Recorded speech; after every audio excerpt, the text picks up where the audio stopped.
2. Tiap-tiap rakyat jajahan ingin merdeka. Oleh karena itulah, tuan-tuan hakim, maka tidak ada satu rakyat negeri jajahan yang tidak ingin merdeka. Tidak ada satu rakyat jajahan yang tidak mengharap-harapkan datangnya hari kebebasan. Jikalau Partai Nasional Indonesia mendengung-dengungkan semboyan mencapai kekuasaan politik itu, jikalau Partai Nasional Indonesia mengobar-ngobarkan semangat ingin merdeka itu, maka ia hanyalah mengemukakan cita-cita umum belaka. Kemerdekaan adalah syarat yang amat penting baginya untuk bisa melawan dan memberhentikan imperialisme itu dengan seluas-luasnya. Kemerdekaan adalah pula syarat yang amat penting bagi pembaikan kembali segala susunan pergaulan hidup suatu negeri bekas jajahan.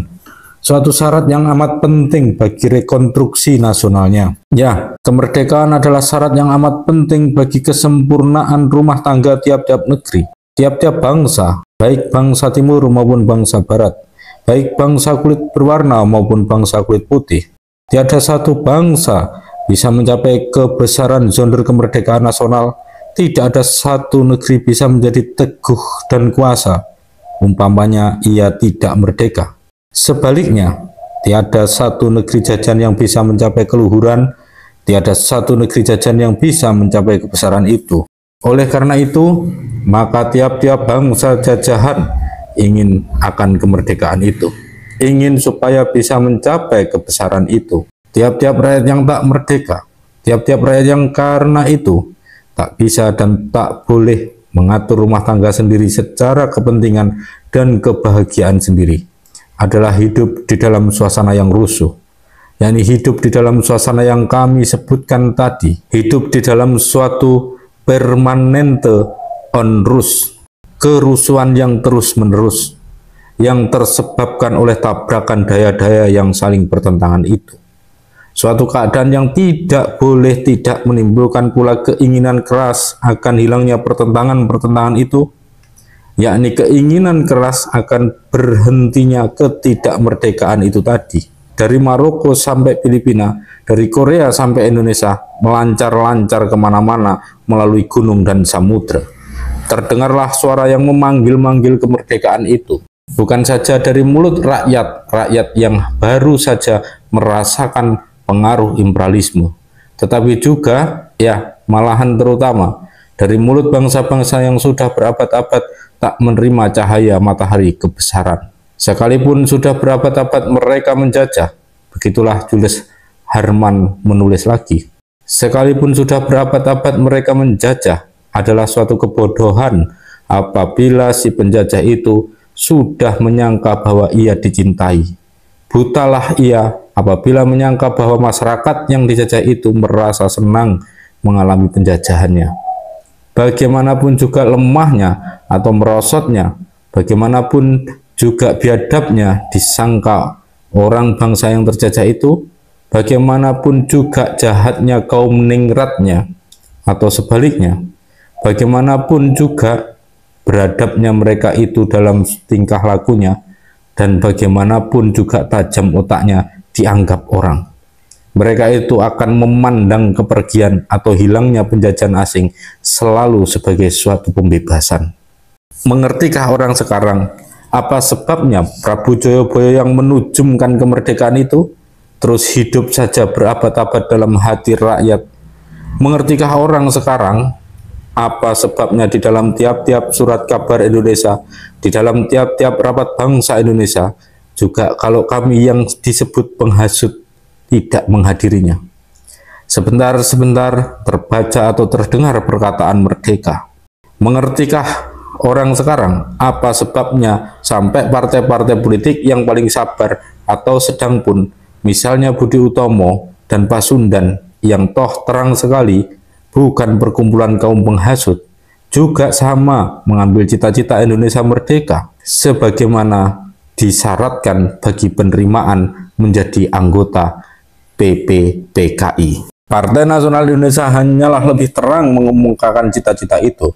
Partai Nasional Indonesia hanyalah lebih tentu mengutamakan kemerdekaan nasional itu, menjunjung kemerdekaan nasional itu sebagai syarat yang amat penting bagi pembaikan kembali semua susunan pergaulan hidup Indonesia yang sekarang kocar-kacir ini. Dan bagi bisa berhasilnya perjuangan menghentikan imperialisme itu, sebab sebagai yang kami terangkan tadi, Partai Nasional Indonesia mengambil soal jajahan itu di dalam hakikat yang sedalam-dalamnya. Mengambil soal jajahan itu terus ke dalam pokok-pokoknya. Mengambil soal jajahan itu di dalam filsafatnya yang sebenar-benarnya. Yakni filsafat, kami ulangi lagi, bahwa di dalam tiap-tiap sistem jajahan adalah pertentangan kepentingan antara kaum imperialisme dan kaum bumiputra.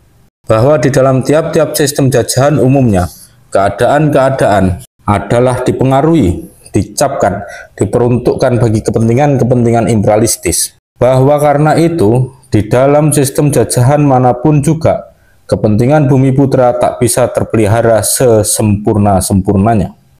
Dalil-dalil pemimpin-pemimpin negeri lain. Dan juga dalam keyakinan ini, Partai Nasional Indonesia tidak berdiri sendiri. Juga di dalam keyakinan ini, Partai Nasional Indonesia mendapat pembenaran di dalam ujaran-ujaran pemimpin besar di negeri-negeri lain. Jikalau Mustafa Kamil dari Mesir menulis bahwa suatu bangsa yang tak merdeka sebenarnya adalah suatu bangsa yang tak hidup. Jikalau Manuel Huison dari Filipina berkata bahwa lebih baik sonder Amerika ke neraka daripada dengan Amerika ke surga. Jikalau Patrick Henry dari Amerika dulu berteriak, berikanlah kepadaku kemerdekaan atau berikanlah kepadaku maut saja, maka itu bukanlah jerit budi pekerti yang panas belaka, tetapi di dalam hakikatnya mereka tidak lain daripada mengutamakan kemerdekaan nasional itu.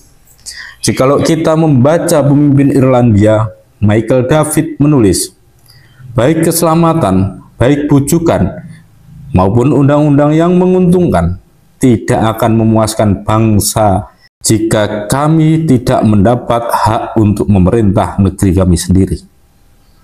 Ya, jikalau kita membaca bahwa seorang pemimpin Irlandia lain, Erskine Cheddar, menolak tingkat Free State dan menuntut kemerdekaan sepenuh-penuhnya dengan perkataan, kemerdekaan bukanlah soal tawar-menawar, kemerdekaan adalah sebagai maut, dia ada atau dia tidak ada, kalau orang menguranginya, maka itu bukan kemerdekaan lagi. Tidakkah itu dalam hakikatnya suatu pembenaran pula dari kami punya pendirian itu? Tetapi perhatikanlah perkataan-perkataan Joseph Mancini, Bapak rakyat Italia yang lebih terang lagi. Membangunkan tanah air ini malahan adalah suatu kemustian. Penguatan hati dan jalan-jalan yang saya bicarakan tadi itu hanya bisa datang dari suatu tanah air yang bersatu padu dan merdeka. Keadaan masyarakat kamu hanya bisa menjadi baik apabila kamu ikut serta dalam kehidupan politik bangsa-bangsa. Janganlah tertipu oleh pikiran bahwa keadaan kebendaanmu akan menjadi baik dengan tidak menyelesaikan lebih dulu soal nasional. Kamu tidak akan berhasil dalam hal itu. Dan perhatikanlah pula perkataan-perkataan Sister Nivedita yang mengutamakan kemerdekaan nasional itu buat suburnya hidup kebatinan dan hidup kesenian di dalam buku Okakura di Ideale des Osten. Seni hanyalah bisa berkembang pada bangsa-bangsa yang hidup merdeka. Dia sebenarnya adalah alat yang hebat dan buah rasa suci dari kemerdekaan yang kita sebut keinsafan kebangsaan. Ini adalah ucapan-ucapan belaka.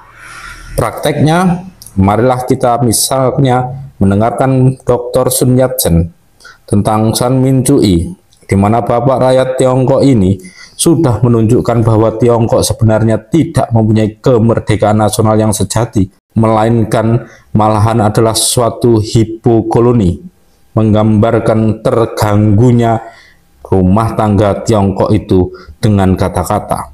Tatkala Tiongkok berdiri atas dasar politik yang sama dengan lain-lain bangsa, ia bisa bersaingan dengan merdeka di lapangan ekonomi dan sanggup dengan tidak membuat kesalahan mempertahankan dirinya sendiri. Tetapi baru saja bangsa-bangsa asing mempergunakan kekuasaan politik sebagai tameng bagi maksud-maksud ekonomi, maka Tiongkok pun kehilangan kemampuannya untuk mempertahankan diri atau bersaing dengan mereka dengan berhasil.